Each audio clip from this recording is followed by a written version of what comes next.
Hello everyone, Rafale academy में आप सभी का स्वागत है। आई होप कि आप सब बहुत अच्छे हैं, सेफ हैं, सुरक्षित हैं, अपनी स्टडी अच्छे से कर रहे हैं और अपनी तैयारी को बेहतर और शानदार करने के लिए आप चैनल को सब्सक्राइब कर सकते हैं, हमारे चैनल से जुड़ सकते हैं। आज जो हम यहाँ पर टॉपिक पढ़ेंगे, जो हम प्रैक्टिस सेट देखने वाले हैं, वो होगा आपका मेडिवल हिस्ट्री से।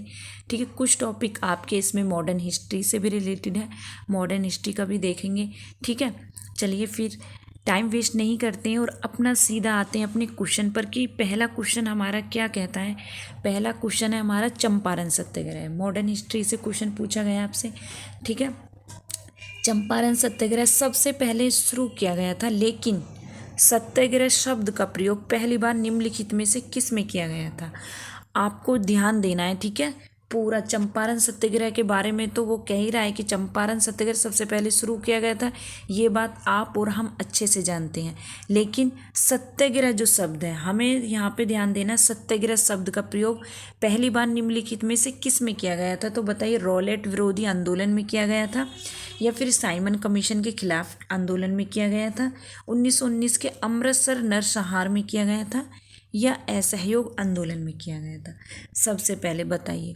तो ये आप कहोगे कि ये किया गया था सबसे पहले रॉलेट विरोधी आंदोलन में। ठीक है, चंपारण सत्याग्रह जो है, सत्याग्रह शब्द का प्रयोग सबसे पहले रॉलेट विरोधी आंदोलन में किया गया था।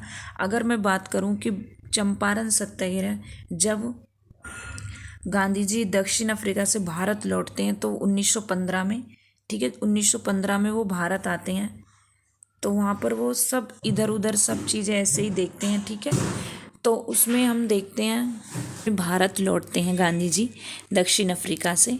ठीक है, तो जब वो वहाँ पे लौटते हैं तो वो सोचते हैं कि क्यों ना मैं पूरे भारत का भ्रमण करूं। ठीक है, वो ऐसा सोचते हैं और वो भ्रमण करते हैं। तो वो कुछ निर्णय लेते हैं अपने फिलहाल के, जैसे राजनीतिक मुद्दे, सार्वजनिक कदम उठाते हैं। ठीक है, तो उन्हीं में सबसे पहले सत्याग्रह होता है चंपारण सत्याग्रह। अगर मैं बात करूँ चंपारण सत्याग्रह की, कि चंपारण जो सत्याग्रह है वो कब हुआ था, तो बताइए चंपारण सत्याग्रह कब किया गया था। तो आप कहोगे 1917 में जो चंपारण सत्याग्रह वो शुरू किया गया था। ठीक है, चंपारण का मामला काफ़ी पुराना था। ठीक है, क्या हुआ था, चंपारण सत्याग्रह को करने का क्या कारण रहे थे। अगर मैं आपसे पूछूं तो आप कहोगे कि जो नील की खेती होती थी, जो गोरे जो होते थे, ब्रिटिश जो थे, वो चाहते थे कि जो भारतीय हैं वो कम से कम कितना 3/20 हिस्से पर, कितना 3/20 हिस्से पर क्या करें, नील की खेती करें। ठीक है, वो उनसे नील की खेती करवाने के लिए उन्हें क्या करते थे, ज़बरदस्ती उनके साथ बोलते थे कि आपको 3/20 हिस्से पर क्या करनी है, नील की खेती करनी है। तो वो मजबूर थे, किसान जो थे बेचारे, भारतीय किसान मजबूर थे खेती करने के लिए। तो उन्होंने इसी को लेकर क्या किया था, गांधी जी ने चंपारण सत्याग्रह किया था। ठीक है, तो ये चंपारण सत्याग्रह कब हुआ था, 1917 में हुआ था, याद रखना 1917 में। और फिर उसके बाद ही क्या होता है, खेड़ा आंदोलन भी होता है। ठीक है, खेड़ा आंदोलन भी होता है, खेड़ा आंदोलन भी होता है। वो होता है कब, आपका 1918 में। खेड़ा आंदोलन कब होता है, 1918 में होता है। खिलाफत आंदोलन है, खेड़ा आंदोलन है। ठीक है, ये सब क्या है आपसे पूछ ले जाते हैं टाइम इनके। नेक्स्ट क्वेश्चन देखते हैं, अभी हम इसके बारे में देखते हैं, रॉलेट एक्ट के बारे में अगर मैं बात करूं तो रॉलेट एक्ट जिसे हम क्या बोलते हैं, जिसे हम ब्लैक एक्ट के रूप में भी जाना जाता है। किसको, रॉलेट एक्ट को, क्योंकि इसमें क्या बात बोली गई थी, ना वकील ना अपील। इसमें क्या बोला गया था, ना अपील ना कोई वकील, और सीधा क्या करते थे, जेल के अंदर डाल देते थे। ठीक है, और सजा के किसी को भी सलाखों के पीछे क्या है वो डाल देते थे। ये बात आप याद रखना, ये रॉलेट एक्ट की बात है। तो ये कब, 21 मार्च 1919 को दिल्ली में इंपीरियल लेजिस्लेटिव काउंसिल द्वारा पारित किया गया था।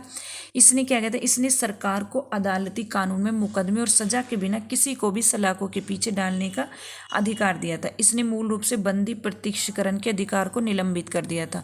बंदी प्रत्यक्षीकरण का जो अधिकार है, ठीक है, वो हमें दिया गया है, कितना कितना है, आर्टिकल 32, याद है आपको, अनुच्छेद 32 में रिट जारी करती हैं। ठीक है, तो जो बंदी प्रत्यक्षीकरण का जो अधिकार हमें मिला हुआ है, उसमें क्या था, उसमें उन्होंने उसे निलंबित कर दिया था। सत्याग्रह शब्द का पहली बार प्रयोग रॉलेट विरोधी आंदोलन के दौरान दौरान किया गया था। ठीक है, ये हो गया फर्स्ट क्वेश्चन। नेक्स्ट क्वेश्चन देखते हैं हम अपना। नेक्स्ट क्वेश्चन है कि भारत सरकार अधिनियम 1919 की कार्यप्रणाली की समीक्षा करने के लिए जब साइमन कमीशन भारत आया था तब इंग्लैंड के प्रधानमंत्री कौन थे? तो बताइए, Stanley Baldwin, David Lloyd George, Ramsay MacDonald या मिंटो, कौन थे बताइए? तो वो थे आपके स्टैनली बॉल्डविन। ठीक है, बाल्डविन जो थे, स्टैनली बॉल्डविन उस टाइम के क्या थे, जब साइमन कमीशन भारत आया था उसके उस टाइम पे थे। ठीक है, तो भारतीय वैधानिक आयोग या साइमन कमीशन का गठन 1927 में किया गया था। कब किया गया था? 1927 में। और भारत सरकार अधिनियम 1919 के कामकाज की समीक्षा के लिए किया गया था। साइमन कमीशन 4 फरवरी 1928 को भारत आया था और स्टैनली बॉल्डविन उस समय इंग्लैंड के प्रधानमंत्री थे। उन्होंने 1924 से 1929 तक इंग्लैंड के प्रधानमंत्री के रूप में कार्य किया है। और ये क्वेश्चन ऐसे हैं, ये बहुत इंपॉर्टेंट क्वेश्चन है, आपसे पूछे जाते हैं। नेक्स्ट क्वेश्चन देखते हैं। नेक्स्ट, महाराष्ट्र के निम्नलिखित समाज सुधारकों में से किसने महाराष्ट्र में ज्ञान प्रकाश, इंदु प्रकाश और लोकहितवादी पत्रिकाओं की स्थापना में नेतृत्वकारी भूमिका निभाई है? आरजी भंडारकर, महादेव गोविंद रनाडे, गोपाल हरि देशमुख, बाल गंगाधर तिलक। किसने निभाई है? तो ये निभाई है गोपाल हरि देशमुख ने। गोपाल हरि देशमुख महाराष्ट्र के एक समाज सुधारक हैं। गोपाल हरि देशमुख, इन्हें लोकहितवादी भी कहा जाता है। ठीक है, अभी आपने यहाँ पे पढ़ा होगा समाज लोकहितवादी पत्रिकाओं की स्थापना की तो इन्हें बोला जाता है। ठीक है, महाराष्ट्र के एक समाज सुधारक और सिद्ध यह है कि उनका मूल उपनाम था। उन्हें लोकहितवादी के नाम से भी जाना जाता है। उन्होंने ज्ञान प्रकाश, इंदु प्रकाश और लोकहितवादी की स्थापना में महत्वपूर्ण भूमिका निभाई है। नेक्स्ट क्वेश्चन है, महात्मा गांधी की टिप्पणी एक ढहते हुए बैंक पर एक उत्तर दिनांकित चेक निम्नलिखित में से किसके प्रस्तावों के बारे में था? भारत सरकार अधिनियम 1935, वेवल योजना, क्रिप्स मिशन, साइमन कमीशन। बताइए किसकी योजना में से था? तो वो था क्रिप्स मिशन। अब देखते हैं क्रिप्स मिशन के बारे में थोड़ा सा देख लेते हैं। क्रिप्स मिशन मार्च 1942 में भारत आया था। ठीक है, और इस मिशन का नेतृत्व एक सर स्टैफोर्ड क्रिप्स ने किया था। सर जो थे, सर स्टैफोर्ड क्रिप्स ने किया था, इसलिए इसका नाम क्रिप्स मिशन भी रखा गया है उन्हीं के नाम पर।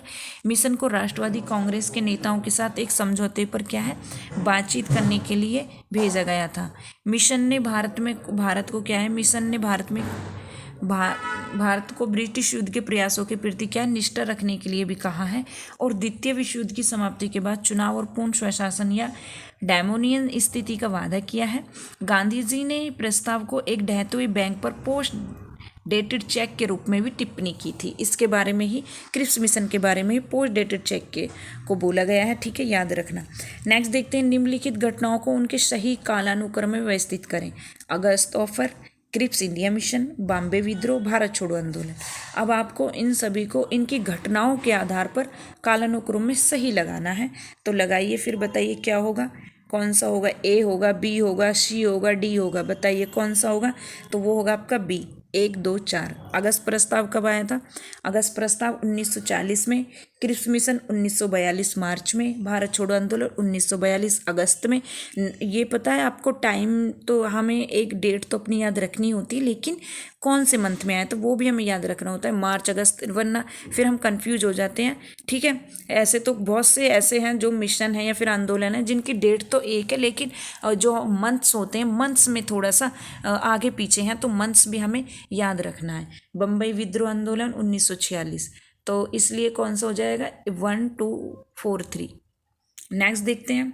नेक्स्ट है व्यापगत का सिद्धांत। व्यापगत का सिद्धांत किसके गवर्नर जनरल के कार्यकाल में पेश किया गया? तो बताइए, lord Ellenborough, lord Canning, lord Dalhousie, lord Elgin first में। तो लॉर्ड डलहौजी का नाम आपने सुना होगा। इन्होंने बोला था कि व्यापगत का सिद्धांत यानी कि कोई भी किसी को गोद लेने की कोई परंपरा नहीं होगी, ना ही अगर किसी के कोई भी हड़पने की सिद्धांत था। वैसे तो इसे बोलते हैं कि हड़पने का सिद्धांत है, लॉर्ड डलहौजी द्वारा इसे पेश किया गया था। तो इन्होंने ये बात इसलिए बोल दी थी कि अगर किसी का भी, क्योंकि अगर मानो कि अगर किसी का कोई वंश नहीं होगा तो क्या होगा, फिर उससे क्या है कि उसका, जिसका कोई वंश नहीं होगा, उसकी ये जो जितनी भी उसकी वो जितनी भी उसका क्या होता है कि होती थी तो उन्हें ये हड़प लेगा। तो इसने सोचा कि क्यों ना मैं ये व्यापगत का सिद्धांत लेकर आऊँ। हड़पने की नीति बोला जाता है क्योंकि जैसे कि रानी लक्ष्मीबाई थी, उनका जो पुत्र था वो दत्तक पुत्र था, गोद लिया हुआ पुत्र था। ठीक है, तो वहाँ पे उसने ये लॉर्ड डलहौजी ने बोल दिया था कि जिसका अपना पुत्र नहीं होगा उसकी जो रियासत होगी, उसकी जितनी भी धन दौलत होगी वो उसकी नहीं होगी फिर। ठीक है, वो उसका राजा या शासक नहीं बनेगा। तो ये सब नीतियाँ किसने चलाई थी? ये सब नीतियाँ लॉर्ड डलहौजी ने चलाई थी और इसीलिए इसे व्यापगत का सिद्धांत, हड़पने की नीति भी बोला जाता है। तो देखते हैं आगे। हड़प का सिद्धांत यानी लॉर्ड डलहौजी द्वारा पेश किया गया था, जो कब 1848 से और 1856 के बीच में भारत में ब्रिटिश ईस्ट इंडिया कंपनी के गवर्नर जनरल थे। कहीं ना कहीं जो 1857 की क्रांति हुई थी उसका एक कारण ये भी था कि सब अपने अपने हक के लिए और अपने अपने लिए लड़ रहे थे। ठीक है, अपने अपने अधिकारों के लिए। क्यों कि जैसे इसने नीति चलाई हड़पने की नीति, तो जो रानी लक्ष्मीबाई थी उन्हें भी ये हो गया था कि जब मेरे वंश या मेरे दत्तक पुत्र का ये सब चीज़ें नहीं रहेंगी, तो इसलिए भी सब 1857 की क्रांति भी छिड़ गई थी। तत्कालीन कारण तो उसमें कुछ और ही थे। ठीक है, लेकिन उससे पहले भी बहुत से ऐसे कारण हुए थे कि जिसकी वजह से उन लोगों को 1857 की क्रांति करनी पड़ी थी। ठीक है, तो हड़पने का 1856 के बीच भारत में ब्रिटिश इंडिया कंपनी के गवर्नर जनरल थे। राज्यों का अधिकार ब्रिटिश ईस्ट इंडिया कंपनी को पारित हो जाएगा। चूक के सिद्धांत की शर्तों के तहत कंपनी ने कई रियासतों को हड़प लिया था। जैसे कौन कौन सी? सतारा जो रियासत थी उसे भी हड़प लिया था। जयपुर जो थी उसे भी हड़प लिया था। संबलपुर को, नागपुर को, झांसी को, तंजौर को, आरकोट को, उदयपुर को, अवध आदि को हड़प लिया था। ठीक है, नेक्स्ट देखते हैं। नेक्स्ट है लॉर्ड चेम्सफोर्ड के वायसराय के कार्यकाल में निम्नलिखित में से कौन सी घटना घटी थी? रॉलेट एक्ट घटी थी, खिलाफत आंदोलन घटी थी, असहयोग आंदोलन घटी थी, या फिर उपरोक्त सभी? तो इसका हो जाएगा क्या? उपरोक्त सभी घटी थी। देखते हैं आगे। उपरोक्त सभी में की टिप्पणियां लॉर्ड चेम्सफोर्ड ने 1916 से लेके 1921 तक भारत सरकार अधिनियम 1919 में मॉन्टेग्यू चेम्सफोर्ड रिफॉर्म से, जिसने प्रांतों में द्वैध शासन की शुरुआत की थी, रॉलेट एक्ट 1919, जलियांवाला बाग हत्याकांड 1919 और असहयोग आंदोलन थे उसके काल की कुछ महत्वपूर्ण घटनाएं। ये सभी घटनाएं हुई थी आपके लॉर्ड चेम्सफोर्ड के उसमें। ठीक, नेक्स्ट देखते हैं। 1924 में हिंदुस्तान रिपब्लिकन एसोसिएशन संगठन के संस्थापक कौन थे? बताइए कौन थे? 1924 में हिंदुस्तान रिपब्लिकन एसोसिएशन संगठन के संस्थापक कौन थे? सचिंद्र सन्याल, या फिर जे चटर्जी, लाला हरदयाल, या एक और दो, दोनों? कौन थे? तो ये थे आपके दोनों। 1924 में हिंदुस्तान रिपब्लिक एसोसिएशन, HRA इसकी शॉर्ट फॉर्म है। ठीक है, स्थापना सचिंद्र सन्याल और जोगेश चंद्र चटर्जी ने की थी। यह अखिल भारतीय स्तर पर पहला संघ था। इस संगठन का उद्देश्य एक संगठित सशस्त्र क्रांति के माध्यम से संयुक्त राज्य भारत के संघीय गणराज्य की स्थापना करना था। नेक्स्ट क्वेश्चन देखते हैं। नेक्स्ट है आपका 1902 में अनुशीलन समिति की स्थापना किसने की थी? अनुशीलन समिति की स्थापना पुलिनदास, बरिंदर कुमार घोष, प्रथमनाथ मित्रा, दोनों, 2 और 3। तो वो हो जाएगा आपका अनुशीलन समिति की शुरुआत 24 मार्च 2002 को बरिंदर कुमार घोष ने की थी और जतिंद्र नाथ बनर्जी और प्रथमनाथ मित्र ने की थी। ठीक है, दोनों हो जाएंगे। नेक्स्ट देखते हैं हिंदू पैट्रियट समाचार पत्र के संपादक कौन थे? तो ये क्वेश्चन ऐसे हैं कि आपसे पूछे जाते हैं। बताइए हिंदू पैट्रियट समाचार पत्र के संस्थापक कौन थे? शिशिर कुमार घोष, गिरीश चंद्र घोष, तुषार कांति घोष, लाला जगत नारायण। कौन थे बताइए? तो वो थे गिरीश चंद्र घोष। गिरीश चंद्र घोष 1853 में एक अंग्रेजी साप्ताहिक प्रकाशित समाचार पत्र हिंदू पैट्रियट संपादक थे। यह एक राष्ट्रवादी प्रकाशन था जो बंगाल में इंडिगो प्लांटर्स के उत्पीड़न को उजागर करने अपनी सक्रिय भूमिका निभाने के लिए क्या है जाना जाता है। याद रहेगी ये बात आपको? देख लिया है हमने। ये कुछ क्वेश्चन थे जो मॉडर्न हिस्ट्री से लेके आए थे।